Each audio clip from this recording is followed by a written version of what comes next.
사랑하고 축복합니다. 2025년 10월 28일 화요일입니다. 오늘 하루 또 한 주도 하나님 나라의 백성으로 살아가는 복된 믿음의 가족들 되시기를 축복합니다. 오늘 말씀은 살아있는 자는 반응합니다 라는 제목으로 말씀을 나누고자 합니다. 오늘 본문은 역대하 34장 14절에서 33절까지 말씀입니다. 말씀을 읽습니다. 무리가 여호와의 전에 헌금한 돈을 꺼낼 때에 제사장 hil기야가 모세가 전한 여호와의 율법책을 발견하고 hil기야가 서기관 사반에게 말하여 이르되 내가 여호와의 전에서 율법책을 발견하였노라 하고 hil기야가 그 책을 사반에게 주매 사반이 책을 가지고 왕에게 나아가서 복명하여 이르되 왕께서 종들에게 명령하신 것을 종들이 다 준행하였나이다. 또 여호와의 전에서 발견한 돈을 쏟아서 감독자들과 일꾼들에게 주었나이다 하고 서기관 사반이 또 왕에게 아뢰어 이르되 제사장 hil기야가 내게 책을 주더이다 하고 사반이 왕 앞에서 그것을 읽음에 왕이 율법의 말씀을 듣자 곧 자기 옷을 찢더라. 왕이 hil기야와 사반의 아들 아히감과 미가의 아들 압돈과 서기관 사반과 왕의 시종 아사야에게 명령하여 이르되 너희는 가서 나와 및 이스라엘과 유다의 남은 자들을 위하여 이 발견한 책의 말씀에 대하여 여호와께 물으라. 우리 조상들이 여호와의 말씀을 지키지 아니하고 이 책에 기록된 모든 것을 준행하지 아니하였으므로 여호와께서 우리에게 쏟으신 진노가 크도다 하니라. 이에 hil기야와 왕이 보낸 사람들이 여 선지자 홀다에게로 나아가니 그는 하스라의 손자 독핫의 아들로서 예복을 관리하는 살룸의 아내라. 예루살렘 둘째 구역에 살았더라. 그들이 그에게 이 뜻을 전하매 홀다가 그들에게 이르되 이스라엘의 하나님 여호와께서 이같이 말씀하시기를 너희는 너희를 내게 보낸 사람에게 말하라 하시니라. 여호와께서 이같이 말씀하시기를 내가 이 곳과 그 주민에게 재앙을 내리되 곧 유다 왕 앞에서 읽은 책에 기록된 모든 저주대로 하리니 이는 이 백성이 나를 버리고 나를 다른 신들에게 분향하며 그의 손의 모든 행위로 나의 노여움을 샀음이라. 그러므로 나의 노여움을 이곳에서 쏟음에 꺼지지 아니하리라 하라 하셨느니라. 너희를 보내어 여호와께 묻게 한 유다 왕에게는 너희가 이렇게 전하라. 이스라엘의 하나님 여호와께서 이같이 말씀하시기를 네가 들은 말을 의논하건대 내가 이곳과 그 주민을 가리켜 말한 것을 네가 듣고 마음이 연약하여 하나님 앞 곧 내 앞에서 겸손하여 옷을 찢고 통곡하였으므로 나도 네 말을 들었노라. 여호와가 말하였느니라. 그러므로 내가 내게 너희 조상들에게 돌아가서 평안히 묘실로 들어가게 하리니 내가 이곳과 그 주민에게 내리는 모든 재앙을 네가 눈으로 보지 못하리라 하셨느니라. 이에 사신들이 왕에게 복명하니라. 왕이 사람을 보내어 유다와 예루살렘의 모든 장로를 불러 모으고 여호와의 전에 올라가매 유다 모든 사람과 예루살렘 주민들과 제사장들과 레위 사람들과 모든 백성이 노소를 막론하고 다 함께 한지라. 왕이 여호와의 전 안에서 발견한 언약책의 모든 말씀을 읽어 무리의 귀에 들려주고 왕이 자기 처소에 서서 여호와 앞에서 언약을 세우며 마음을 다하고 목숨을 다하여 여호와를 순종하고 그의 계명과 법도와 율례를 지켜 이 책에 기록된 언약의 말씀을 이루리라 하고 예루살렘과 베냐민에 있는 자들이 다 여기에 참여하게 하매 예루살렘 주민이 하나님 곧 그의 조상들의 하나님의 언약을 따르니라. 이와 같이 요시야가 이스라엘 자손에게 속한 모든 땅에서 가져간 것들을 다 제거하여 버리고 이스라엘의 모든 사람으로 그들의 하나님 여호와를 섬기게 하셨으므로 요시야가 사는 날에 백성이 그들의 조상들의 하나님 여호와께 복종하고 떠나지 아니하였더라. 아멘. 오늘 말씀 제목 살아있는 자는 반응합니다 라는 제목으로 말씀 나눕니다. 오늘 본문은 유다 왕 요시야 왕 이야기입니다. 요시야 왕 시대에 율법책을 발견하고 그로 인한 영적 개혁의 절정을 다루고 있는 본문이 오늘 이 본문입니다. 오늘 본문 정리를 해보면 이런 내용입니다. 율법책을 발견하였습니다. 오늘 말씀 중에 가장 중요한 내용이죠. 하나님의 말씀이 기록되어져 있는 율법책을 성전을 수리하던 중에 대제사장 hil기야가 모세의 율법책이죠. 여호와의 율법책, 그것을 발견합니다. 그것을 서기관 사반이 그 책을 받아 왕에게 읽어드립니다. 요시야는 하나님의 말씀이 잊혀졌던 시대에 말씀이 다시 회복되는 사건을 맞이하게 됩니다. 우연한 율법책의 발견이라고 보여줄 수 있지만 이 발견은 유대의 놀라운 말씀의 회복 그리고 부흥의 출발점이 되는 시간이 되었습니다. 오늘 이 시대를 살펴보겠습니다. 그때와는 비교할 수 없을 정도로 하나님의 말씀을 우리는 쉽게 접할 수 있습니다. 성경을 각각 개인적으로 다 가지고 있지요. 설교 말씀도 인터넷이 연결된 곳이라면 언제든지 선택해서 들을 수 있습니다. 비교할 수 없는 이런 좋은 조건 속에서 아쉬운 것은 이런 말씀을 통한 부흥과 회복의 역사를 좀처럼 찾아볼 수 어렵다라는 것입니다. 우리에게 주신 이 하나님의 말씀인 이 성경을 다시금 바라볼 수 있는 은혜가 있기를 소원합니다. 두 번째, 이 요시야 왕의 반응을 보겠습니다. 말씀을 듣고 요시야가 율법책의 말씀으로 인하여 자기 옷을 찢습니다. 옷을 찢는다, 탄식한다, 또는 회개한다. 그 마음을 하나님 앞에 호소한다라는 의미이지요. 그는 하나님 말씀에 비추어진 자신과 백성들이 얼마나 멀리 떠나 있는지 알고 깨닫고 두려워하고 애통합니다.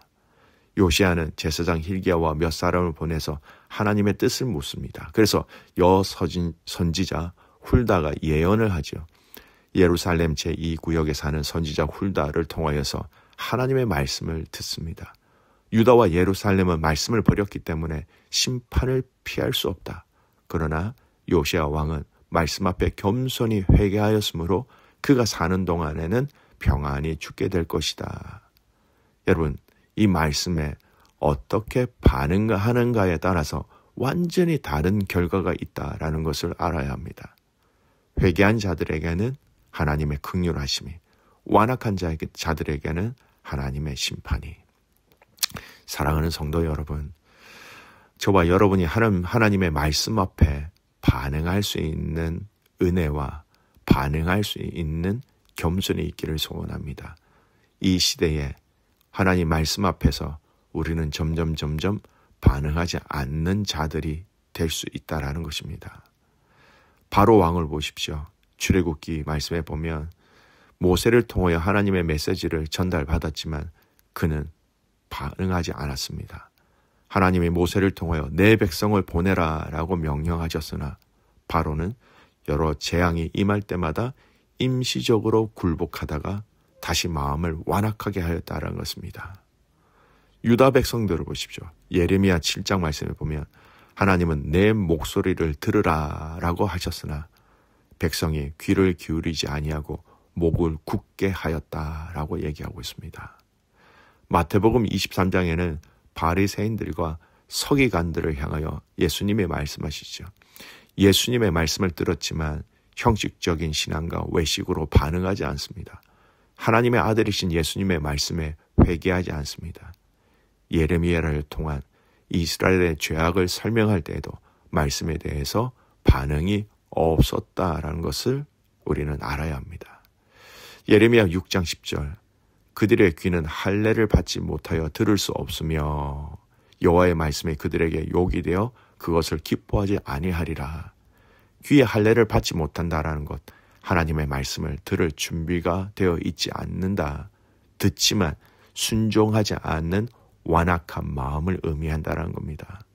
예레미야 7장 24절에서 26절, 그들이 나에게 순종하지 아니하며 귀를 기울이지 아니하고 자기들의 악한 마음을 꾀어 따라 행하였으며 그 조상들보다 더욱 악하게 행하였느니라. 순종하지 아니한다라는 것을 여러분 귀를 기울이지 아니한다라고 얘기하고 있습니다. 마태복음 13장 15절 말씀, 이 백성의 마음이 완악하여져서 그 귀는 듣기에 둔하고 눈은 감았으니 돌이켜 고침을 받지 못하느니라. 이사야 말씀을 인용하시면서 예수님께서 영적으로 반응하지 못하는 영적 무감각한 그들을 향하여 예수님은 말씀하고 계신 것입니다. 스데반이 복음을 거부하는 유대인들을 향하여 이렇게 책망하였습니다. 사도행전 7장 51절 목이 곧고 마음과 귀에 할례 받지 아니한 사람들아 너희가 항상 성령을 거스려 너희 조상과 같이 하는도다. 귀로 듣기는 듣습니다만 들리는 것으로 끝나지 않고 그 말씀이 우리의 가슴으로 우리의 심장으로 우리의 영적 삶 속에 울림과 떨림으로 여러분 승화시켜줘야 된다라는 것입니다. 여러분 듣는 자라는 것은요 살아있다라는 겁니다. 들어서 반응할 수 있다라는 것은 여러분 우리가 하나님 앞에서 살아있음을 얘기하는 겁니다. 요한계시록 3장 20절 볼지어다 내가 문 밖에 서서 두드리노니 누구든지 내 음성을 듣고 문을 열면 내가 그에게로 들어가리라. 누구든지 내 음성을 듣고 문을 열면 반응한다라는 것입니다. 사랑하는 성도 여러분, 아주 평범한 일상생활 가운데 주님이 우리에게 말씀하시는 그 음성에 반응할 수 있기를 축복합니다. 살아있는 자는 반응이 있습니다. 과거에 응급조치 훈련을 받을 때 이 사람이 의식이 있는지 없는지 알기 위해서 하는 몇 가지 행동들이 있습니다. 그 중에 하나가 가슴이나 겨드랑이를 힘껏 꼬집어 비틀 때 신음이 나온다면 아직 그 사람은 의식이 있는 사람입니다. 하지만 의식이 없는 사람은 아무리 꼬집어도 반응이 없습니다. 오늘 이 시대에 오늘 이 본문은 말씀 앞에 여러분 사람들이 반응하였습니다. 오늘 저와 여러분이 이 말씀 앞에 반응하는 신앙이 되시기를 축복합니다. 이 발견되어진 율법책을 오늘 본문 끝자락에 보면 이스라엘 백성들에게 읽어줄 때에 어떤 일이 일어나게 됩니까? 32절 예루살렘과 베냐민에 있는 자들이 다 여기에 참여하게 하며 예루살렘 주민이 하나님 곧 그의 조상의 하나님의 언약을 따르니라. 말씀 앞에 반응하는 왕을 통하여서 온 이스라엘 백성들이 그 하나님의 언약에 다시금 반응할 수 있게 되었다라는 것입니다. 성도 여러분, 말씀 앞에 반응하는 저와 여러분이 될 수 있기를 축복합니다. 아주 민감하게, 아주 바르게, 아주 정직하게 말씀 앞에 반응함으로써 저와 여러분의 하나님 나라의 백성의 정체성을 함께 누리고 함께 지켜낼 수 있는 은혜가 있기를 주님의 이름으로 축복합니다. 아멘. 기도하겠습니다. 살아계신 하나님 아버지, 감사와 찬송과 영광을 올려드립니다. 들어도 듣지 못하는 자들이 되지 않게 하여 주십시오. 말씀을 통하여 성령님을 통하여 우리에게 말씀하실 때에 그 음성에 귀를 기울이는 자들 되게 하시고 주께서 말씀하신 그 말씀에 내 삶 속의 방향과 생각과 그 틀을 바꿀 수 있는 용기와 지혜를 허락하셔서 그렇게 반응함으로 인하여 주의 은혜를 먹고 마시는 이 하루가 되게 하여 주시옵소서. 사랑하는 선교사님들을 위해서 기도합니다. 베트남의 방아치아 선교사님, 또 라오스의 백 부장님, 제니 선생님, 그들의 삶과 그들의 사역과 그들의 환경 가운데 하나님의 은혜와 위로로 임하여 주시옵소서. 그렇게 같이 그 주님을 신뢰하며 살아서 역사하시는 예수 그리스도의 이름으로 감사하며 기도드리옵나이다. 아멘.